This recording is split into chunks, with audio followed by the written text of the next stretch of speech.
I just wanted to kind of shift gears for a bit because I know that you've been doing something which I really want to make sure we touch on the podcast. I feel like a lot of people, and I'm sure you'll both agree with me, a lot of people have kind of been using COVID as a bit of an excuse to not really, to underperform, we'll say. A lot of people have been using the fact that there's a pandemic to, like in your case, door to door, like, oh, well, we can't really go door to door, there's nothing we can do. Let's just wait till this ends kind of thing. It's gone on a long time now. It's a bit crazy. But I know that you actually have tested positive for COVID and you've kind of not let that slow you down at all. So I just really wanted you to kind of comment and talk a little bit about that.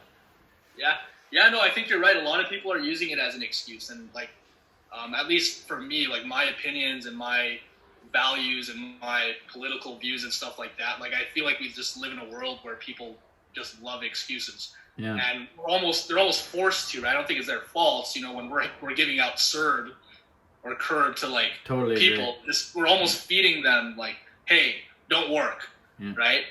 So I get that mentality. I just never grew up like that. I never liked taking handouts. I never liked, taking money from anyone growing up. So I think COVID is an amazing way to make money. I think it's the reason, not the main reason, but it was a turning point for my business. And COVID didn't mess up my other business, I would have never switched to this company.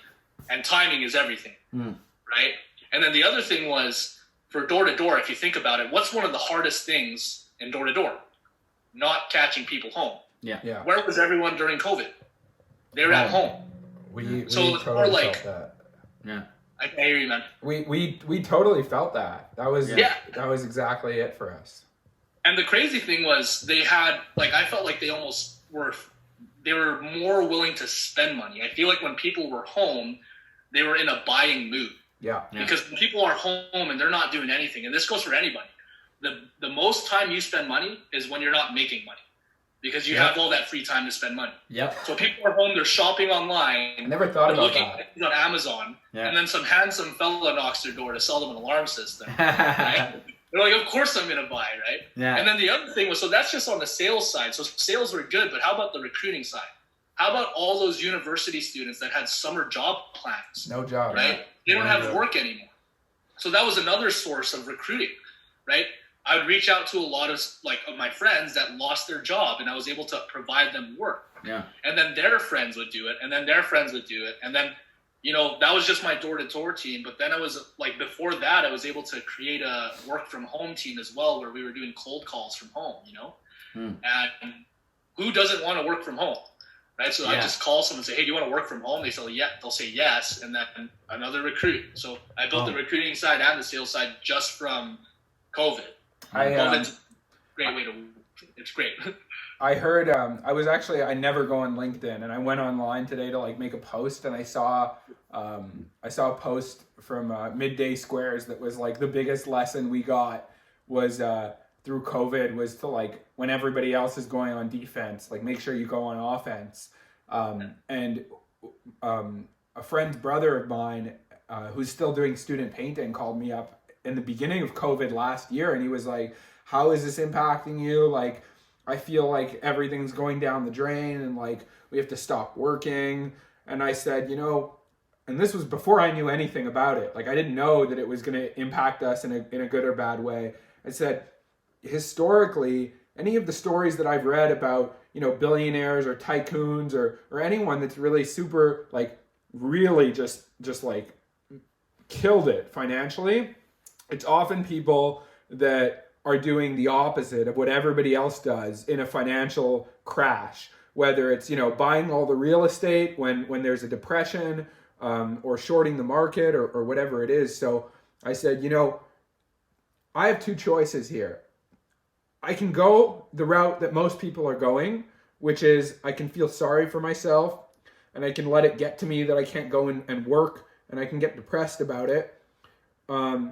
And then I'll be left with nothing. And I'll be afraid the whole time that I'll basically make no money and I'll lose because of it. Or I can go and choose to work and figure out ways and grind my ass off and maybe people will judge me for it, and I'm sure there's a lot of people that will go, oh, you should stay home because of COVID, and you shouldn't, obviously be safe, but still, there's a lot of people that just feed into the negativity, and either way, I'm going to be afraid of something. Either I'm afraid people are judging me, or I'm afraid I'm not making money and I'm losing, but at least if I take a proactive approach and I go and do shit, there's a huge potential upside. And we figured out exactly what you did, which was, and I know a lot of other business owners that did too, which is, you keep pushing at it and you'll pivot, and it may not work the way you think it's going to work, but COVID for a lot of businesses has forced them to restructure their admin, to figure out how to build an e-commerce platform that they never did. I mean, I know I've been watching you on Instagram, and like you're fucking selling alarms over the phone through ads to people that have never met you.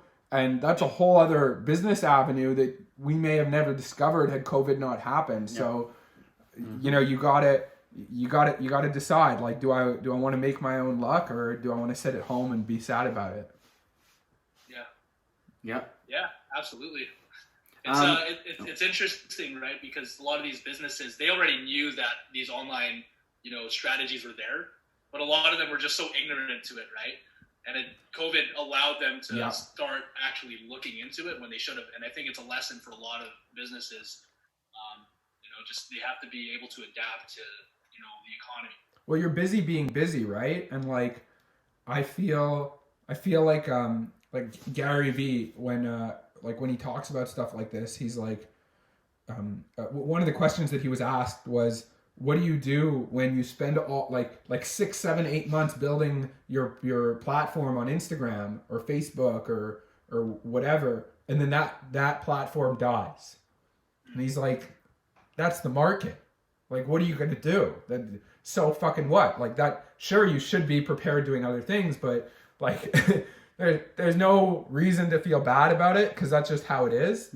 And I know a lot of realtors that were just so, like, some of the top realtors in the city that, these guys are making millions of dollars a year, and they were just so busy that they didn't even have time to organize their business.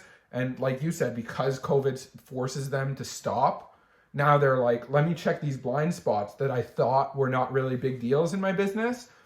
And they're reorganizing all of their systems and building out their website. And now they're going back to work, and they're like, fuck, like, we should have just stopped the business like 2 years ago and done this. Like, we didn't think it was a big deal, but now that we're doing it, we're realizing how important it was. So there was a lot of good that I think came out of it. Hey everybody, this is Patrick, just checking in quickly after the episode to say thank you so much for listening or watching. We really appreciate it. We've got some super cool interviews lined up in the near future. We're very excited about them, and we think they're going to bring a lot of value to a lot of people. So make sure that you subscribe on your platform of choice. We are officially available on all major podcasting platforms and on YouTube. So make sure you subscribe there and stay tuned for more. We'll see you next time.